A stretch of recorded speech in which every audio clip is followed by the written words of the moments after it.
నమస్తే. నేను మీ కుప్ప పద్మిని. ఇన్నాళ్ళు మీ సపోర్ట్‌ని నాకందిస్తూ, మీ ప్రేమని నాకందిస్తున్న ప్రతి ఒక్కరికి కృతజ్ఞతలు. ఇప్పుడు చూడబోతున్న ఈ వీడియో కూడా ఖచ్చితంగా మీకు ఉపయోగపడుతుంది. లైక్, షేర్ అండ్ సబ్స్క్రైబ్ చేసి మీ ఇష్టాన్ని, అలాగే మీ సపోర్ట్‌ని నాకందించండి. అలాగే ఈ వీడియో పట్ల మీ అభిప్రాయాన్ని కామెంట్ సెక్షన్‌లో కామెంట్ చేసి నాకు తెలియజేయండి. నమస్తే. Welcome to our channel. నేను పద్మిని. ప్రస్తుతం మనతో పాటు ప్రముఖ ఆధ్యాత్మికవేత్త, astrologer, numerologist, gemmologist, tarot card reader, what not Tanishq గారు మనతో పాటు ఉన్నారు. మాట్లాడదాం. తనిష్క గారు నమస్తే అండి. నమస్తే మా. మేడం, ముందుగా మీకు కార్తీక పౌర్ణమి శుభాకాంక్షలు అండి. థ్యాంక్స్ మా. కార్తీక పౌర్ణమి అంటేనే చాలా చాలా సంతోషకరమైనటువంటి రోజు అని ఖచ్చితంగా చెప్పుకోవచ్చు. అవును. ఎప్పుడెప్పుడు వస్తుందా అని చెప్పి సంవత్సర కాలం పాటు ఎదురు చూసేటటువంటి రోజు అని కూడా ఖచ్చితంగా చెప్పుకోవచ్చు. ప్రత్యేకంగా మీరు తమిళనాడు వాస్తవ్యులు కాబట్టి అవును. తమిళనాడు తిరువన్నామలైలో స్వామివారికి మహాకార్తికి అని చేసుకుంటారు. అవును. ఇక అక్కడ జ్యోతిని వెలిగించేటటువంటి ఆ క్రతువు మీకు అవును. నేను చెప్పాల్సిన అవసరం లేదు. లక్షలాది కొలది వచ్చి అవును. జనాలు అసలు దర్శనం నిజంగా చేసుకుంటారు. దర్శనం చేసుకుంటారు. మరి కార్తీక పౌర్ణమిని అటు తమిళనాడులో ఎలా జరుపుకుంటారు, అలాగే ఎలా జరుపుకోవాలి స్వామివారి అనుగ్రహం కోసం? అటు శివుడి అనుగ్రహము, కేశవుడి అనుగ్రహం, ఇద్దరు అవును. అనుగ్రహాన్ని పొందేటటువంటి ఏకైక రోజు అని చెప్పుకోవచ్చు. అవును. నిజమే. మరి ఎలా యూటిలైజ్ చేసుకోవచ్చు ఆ రోజుని? ఓకే అమ్మా. ఇప్పుడు చాలా మందికి ఏంటంటే ఒక పౌర్ణమి అంటేనే మనకు మామూలుగా అందరికి చాలా లక్కీగా ఇక్కడ ఫీల్ అవుతారు. ఎందుకంటే అవును. పౌర్ణమి రోజు ఏదైనా మంచి పనులు మొదలు పెడితే చాలా బాగుంటుంది అని. అవును. బట్ అలానే ఆ పౌర్ణమి, కార్తీక పౌర్ణమి రోజు అంటే కార్తీక దీపం, యాక్చువల్ గా దీపం అంటే ఆ జ్యోతి అనేది చాలా పవర్ఫుల్. ఇప్పుడు మనం ఒక ఇంట్లో ఉన్నాం, ఒక దీపం వెలిగిస్తేనే ఆ ఇంట్లో ఎంత మంచి ప్రకాశంగా ఉంటుంది. అసలు చీకటిగా ఉండేదానికి ఒక చిన్న దీపం అది ఎంత ఫుల్ నిండా పెడుతుంది. సో ఒక్క విషయం ఏంటంటే ఆ జ్యోతి అనేది ఇంట్లో మనకు అష్ట ఐశ్వర్యం ఇస్తుంది. సో అలానే శివుడి దగ్గర మనం ఆ రోజు అంటే ఇంట్లో కూడా చాలా మందిలో ఒకవేళ అరుణాచలం వెళ్ళలేదు అనుకునే వాళ్ళు ఇంట్లో పూజ ఎలా చేసుకోవాలనేది చెప్తాను. ఒకవేళ వెళ్ళిన వాళ్ళు అక్కడ జ్యోతి దర్శనం ఉంటుంది చూడండి, ఆ దీపం వెలిగిస్తారు కదా, అసలు ఆ కొండ మీద చాలా అంటే చాలా అవి చూస్తేనే చాలు అవును. అసలు మళ్ళీ మనకు మరో జన్మం అవసరం లేదనిపిస్తుంది. అయితే ఆయన దగ్గర వెళ్ళి వచ్చిన వాళ్ళు ప్రతి ఒక్కరు ఏం చేస్తారంటే నెలకు పౌర్ణమికి వెళ్తూ ఉంటారు, అవును. గిరివలం వెళ్తూ ఉంటారు. అవును. సో అలా వెళ్తున్నప్పుడు ఏం గిరి ప్రదక్షిణ వల్ల వాళ్ళకి చాలా మంచి పనులు జరుగుతూ ఉంటాయి. సో ఇప్పుడు కూడా ఒక్కసారి వెళ్తే మళ్ళీ కంటిన్యూ చేస్తూ ఉంటారు. చాలా మందిలు బాధపడేవాళ్ళు ఈ కార్తీక దీపం ఆ రోజు తప్పకుండా స్వామి వారిని దర్శనం చేసుకుంటే మంచిది. సో ఒక్కవేళ వాళ్ళు వెళ్ళలేదు అనే వాళ్ళు ఏం చేయవచ్చామంటే ఇంట్లో సాయంత్రం 6 తర్వాత, ఎందుకంటే ఆయన యాక్చువల్ గా అంటే శివబెరుమాన్ వచ్చి ఆయన ఎలా ఉంటాడంటే అగ్ని స్థలం కదా అది శివుడిది.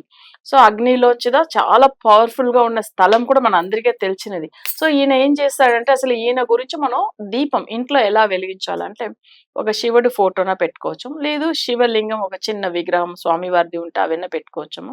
ఒక్కసారి ఏంటంటే ఒకవేళ ఆయనకు విగ్రహంగా ఉంటే అభిషేకం చేసేసి కొంచెం వాటర్ తర్వాత తేనెతో కొంచెం ఏందంటే అసలు ఇది ఉంటుంది చూడండి, అంటే రోజ్ వాటర్ కొంచెం పోసి తర్వాత మళ్ళీ గంధం నీళ్ళతో అభిషేకం చేసేసి, ఎందుకంటే ఆయనకు అభిషేక పీరియడ్. అవును. సో కొంచెం అభిషేకం చేసేసి తర్వాత లాస్ట్ లో రోజ్ వాటర్ తో కడిగేసి ఒక చిన్న బొట్టు పెట్టేసి ఆయనకు వచ్చి విభూదిని అంటారు, అంటే మీరు విభూది తెలుగులో, సో విభూదితో అర్చన చేయవచ్చు.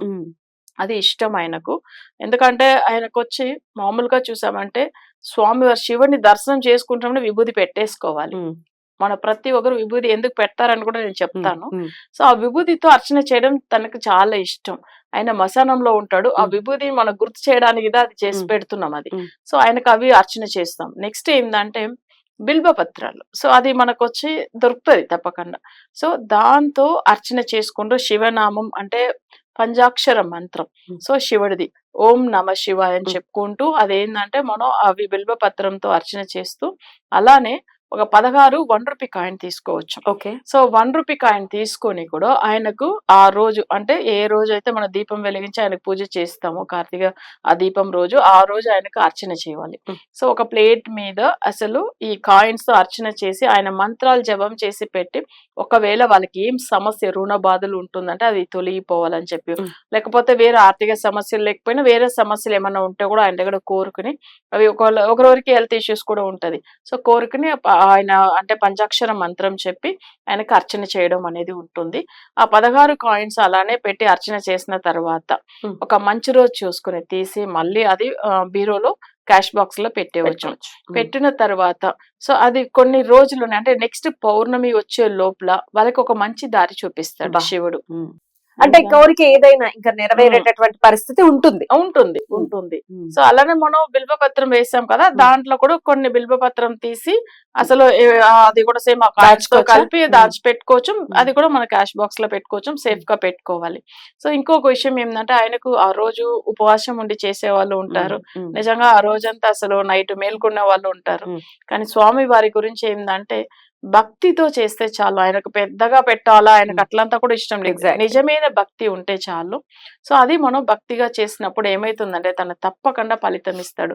ఈ పౌర్ణమికి మనం చేసినామంటే నెక్స్ట్ 1 month లోపల వచ్చే పౌర్ణమి లోపలనే మనకు ఒక దారి చూపిస్తాడు.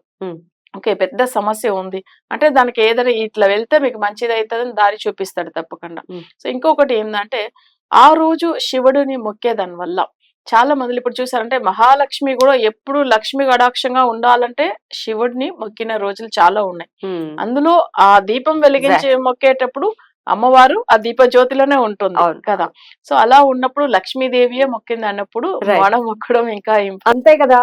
ఇది శుక్రవారంతో వస్తున్నటువంటి పౌర్ణిమ, ఇంకెంత పవర్ఫుల్ గా చూడండి. ఇంకా చూడండి, ఎందుకంటే శుక్రుడు అంటేనే ఐశ్వర్యం గురించి. సో ఇంకా ఆ రోజు ఇంకా మనం మొక్కేది చాలా చాలా బాగుంటుంది.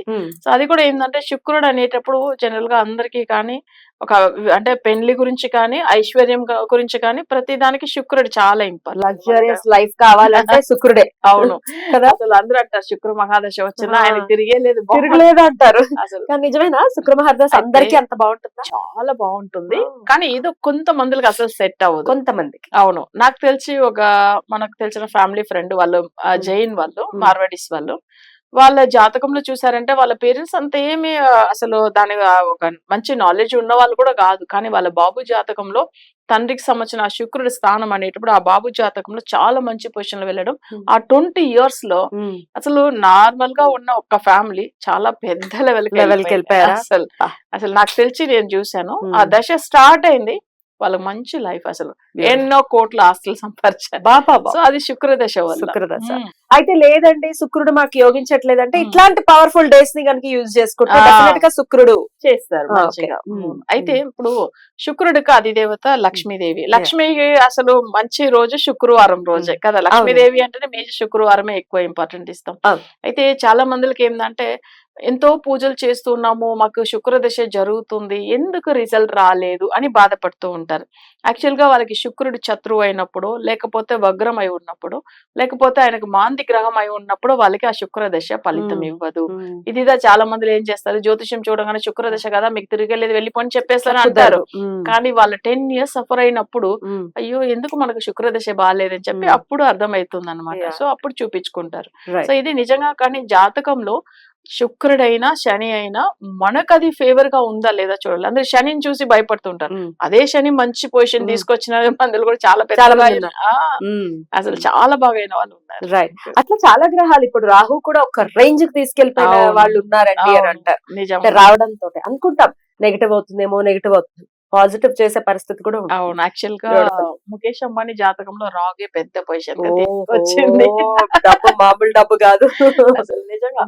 అయితే వాళ్ళు మాక్సిమం ఏమైతుందంటే రాగు వాళ్ళకి వాళ్ళ కెరీర్ సంబంధించిన ప్లేస్ లో ఉన్నప్పుడు వాళ్ళకి అది నెగిటివ్ గ్రహంతో కూడి ఉన్నా కానీ వీళ్ళు ఏం చేస్తారంటే పూజలు వాళ్ళ వైఫ్ చాలా బాగా ఫాలో అవుతారు. సో అమ్మవారి పూజలు ఎంత బాగా చేసుకుంటారంటే దుర్గామాతది ఎక్కువ చేస్తూ ఉంటారు.